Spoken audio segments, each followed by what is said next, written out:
Now they can give an issue with other this year we may expect.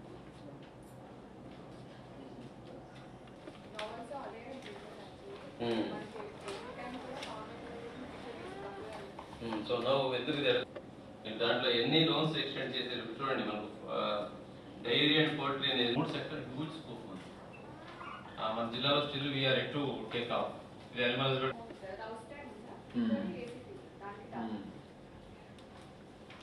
So very detail గా will పో 60% transfer in Vijayawada. However, that cannot be the reason to but those they have to achieve. Effort should be to achieve the task.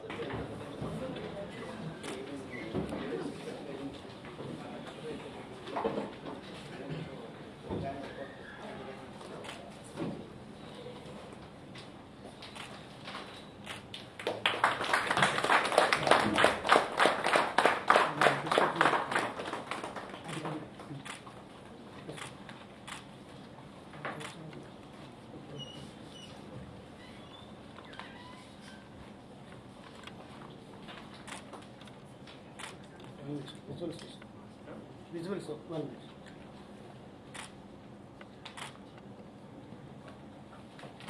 Now I request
Based on the percentage, you will get parameter-wise, KCCs, other than KCCs, like either in poultry, dairy, total number.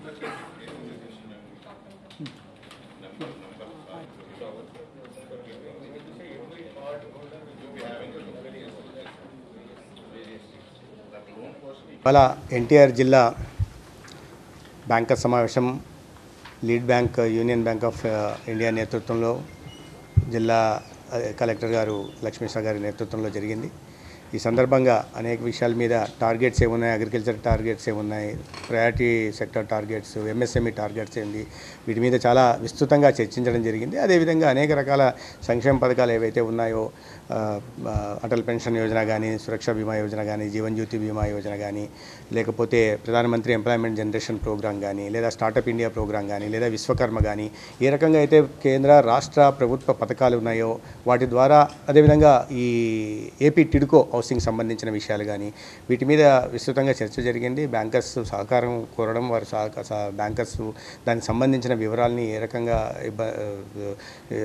Progress ఉంటున్న విషయాన్ని కూడా చర్చించడం జరిగింది. ఈ సందర్భంగా ఎవరికి ఎటువంటి ఇబ్బంది కలగకుండా బ్యాంకర్స్ వారి సేవల్ని నిరాటంకంగా నిరంతరాయంగా ఈ లబ్ధిదారులకు అందించాలనే విషయం కూడా మాట్లాడడం జరిగింది. అదేవిధంగా ఏపీ టిడ్కోకి సంబంధించి ప్రధానంగా ఈ మారిటోరియం పీరియడ్ అయిన తర్వాత చాలా చోట్ల ఈ ఎవరైతే లబ్ధిదారులు ఉన్నారో వారి బ్యాంకు నుంచి ఈఎంఐస్ కానీ లేదా వీటిని డిడక్ట్ చేస్తున్నారనే విషయాన్ని గతంలో ఎమ్మెల్యేలు కలెక్టర్ గారి దృష్టికి బ్యాంకర్ సమావేశంలో దృష్టికి తీసుకొచ్చిన నేపథ్యంలో ఈ మారటోరియం పీరియడ్ 2 సంవత్సరాలు ఉన్నప్పటికీ కూడా ఇళ్ళ నిర్మాణం పూర్తయి హ్యాండ్ ఓవర్ అయ్యేదాకా వీటి మీద ఇన్సిస్ట్ చేయకూడదని కూడా ఈ సందర్భంగా బ్యాంకర్స్ని కోరడం జరిగింది. వాళ్ళందరూ సానుకూలంగా స్పందించారు. ఇచ్చిన టార్గెట్లని పూర్తి చేస్తామని, ఎందుకంటే గత సంవత్సరం ఇచ్చిన టార్గెట్లోకి మించి 73,000 టార్గెట్ ఉంటే 89,000 డిస్బర్స్మెంట్స్ జరిగాయి. కాబట్టి ఈ సంవత్సరం కూడా 83,500 కోట్ల టార్గెట్ పెట్టుకున్నారు.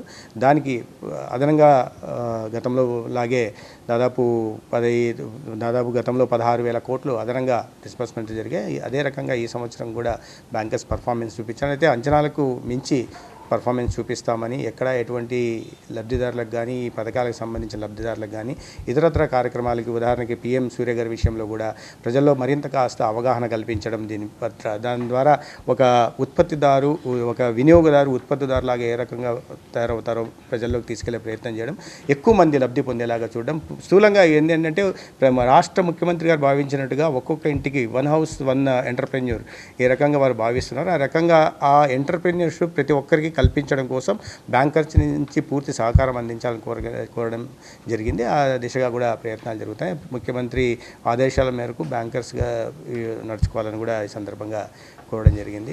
అయితే స్థూలంగా ఈ కార్యక్రమాలన్నీ ఏంటంటే పర్ క్యాపిటా ఇన్కమ్ పెంచడం, ఏదైతే లక్ష్యం స్వర్ణాంధ్ర 2047కి ఒక హెల్దీ వెల్దీ హ్యాపీ ఆంధ్రప్రదేశ్ నిర్మించాలనుకున్న నాటికి 42,000 తలసరి ఆదాయం వచ్చేలా, $42,000 తలసరి ఆదాయం విధంగా ఈ రాష్ట్ర ముఖ్యమంత్రి గౌరవనీయులు చంద్రబాబు నాయుడు గారు లక్ష్యాన్ని నిర్దేశించుకున్నారు. ఆ లక్ష్యం దిశగా నడిపించడం కోసం బ్యాంకర్లు పూర్తిగా సహకారం అందించాల్సిన బాధ్యత బ్యాంకర్లుగా ఉంది. అధికారులు కూడా విధంగా అన్ని శాఖలకు సంబంధించిన అధికారులతో బ్యాంకర్స్తో ఇవాళ జరిగిన సమావేశం చాలా సానుకూలంగా ఒక పాజిటివ్ వాతావరణంలో జరిగింది.